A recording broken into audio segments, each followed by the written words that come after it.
시청자 여러분 안녕하십니까? 뉴스데스크 제주입니다. 제주시 봉계동 매립장 인근 주민들이 내일부터 쓰레기 반입을 막기로 하면서 제주시 지역 쓰레기 처리에 차질이 빚어질 것으로 보입니다.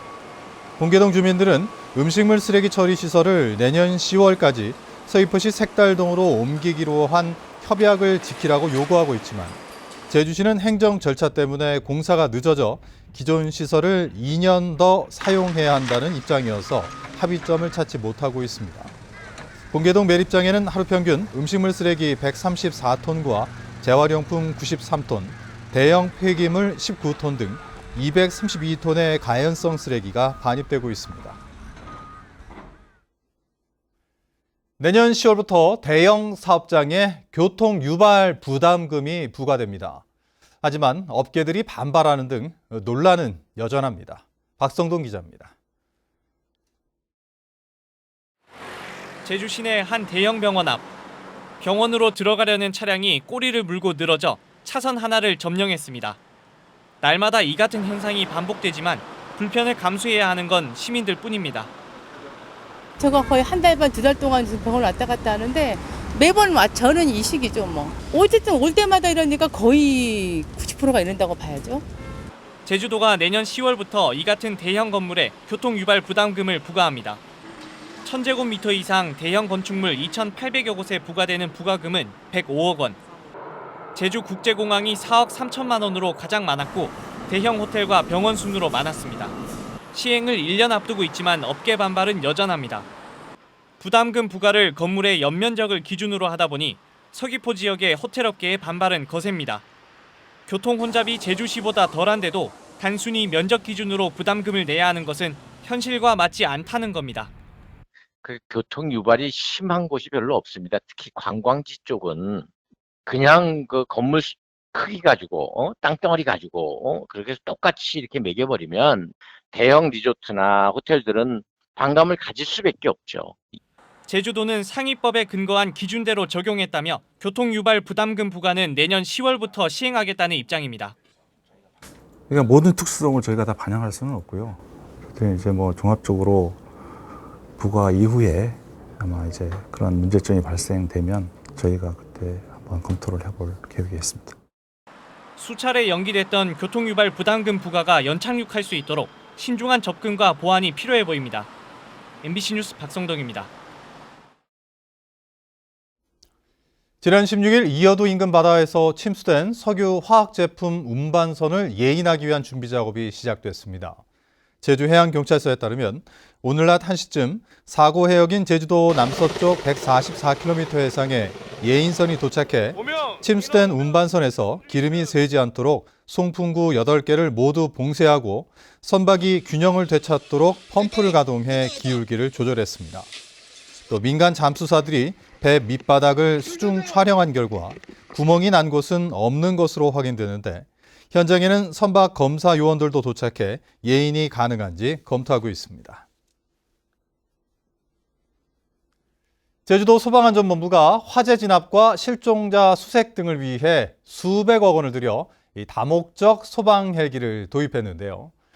정작 조종사를 구하지 못해 반쪽으로 운영되고 있습니다. 김찬영 기자입니다. 지난 6월부터 현장에 투입된 소방 헬기 한람회.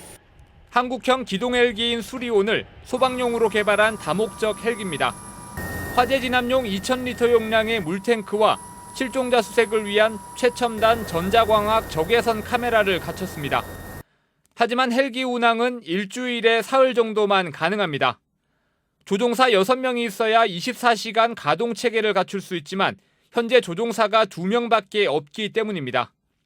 그 4사람은 그 제주도가 연고가 아니다 보니까 그 연고지에서 다른 기관에서 그 채용 공고가 있어서 그리로 간 걸로 알고 있습니다.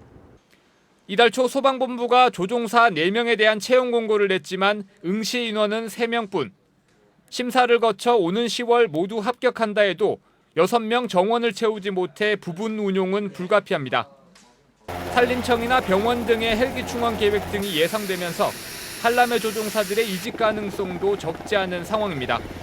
3명이 다 채용이 됐다 하더라도 그 3명이 쭉 우리 제주도민으로서 또는 같은 응급을 해결하는 사람으로서 밀착감이 있는 그런 체계도 갖추어줘야만이 이분들이 장기 근무를 하지 않겠나 이렇게 생각이 듭니다.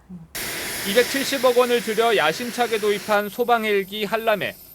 지난해 같은 기종의 군 헬기 추락 사고로 6개월 넘게 운항이 중단된 데 이어 이번에는 조종사를 구하지 못하면서 제 역할을 하지 못하고 있습니다. MBC 뉴스 김찬전입니다. 내년 총선을 앞두고 보수 야당들의 정계 개편이 논의되고 있는 가운데 원희룡 제주도지사의 거취가 주목받고 있습니다. 원희룡 지사는 박형준 전 청와대 정무수석 등이 이끄는 플랫폼 자유와 공화가 중도와 보수 야권의 통합을 논의하겠다며 모레 서울 프레스센터에서 주최하는 대한민국 위기 극복 대토론회의에 참석할 것으로 알려졌습니다. 이번 토론회에는 자유한국당 황교안 대표도 참석할 예정인데 바른미래당 손학규 대표도 최근 원 지사와 만나 통합의 정치에 큰 역할을 해달라며 당부하기도 했습니다.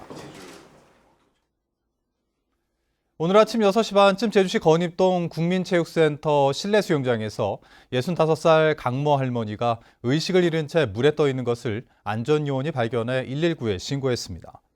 강 씨는 구조 당시 심정지 상태였지만 호흡을 되찾아 병원 중환자실에서 치료를 받고 있는데 중태인 것으로 알려졌습니다. 어제 오후 5시 반쯤 서귀포시 토평동의 한 음식점에서 휴대용 버너에 부탄가스가 폭발해 28살 박모 씨 등 2명이 다쳤습니다. 경찰과 소방당국은 음식물을 조리해 먹다 휴대용 버너가 꺼져 확인하던 중 부탄가스가 폭발했다는 박 씨의 진술에 따라 정확한 사고 원인을 조사하고 있습니다. 뉴스데스크 제주를 마칩니다. 시청해주신 여러분 고맙습니다.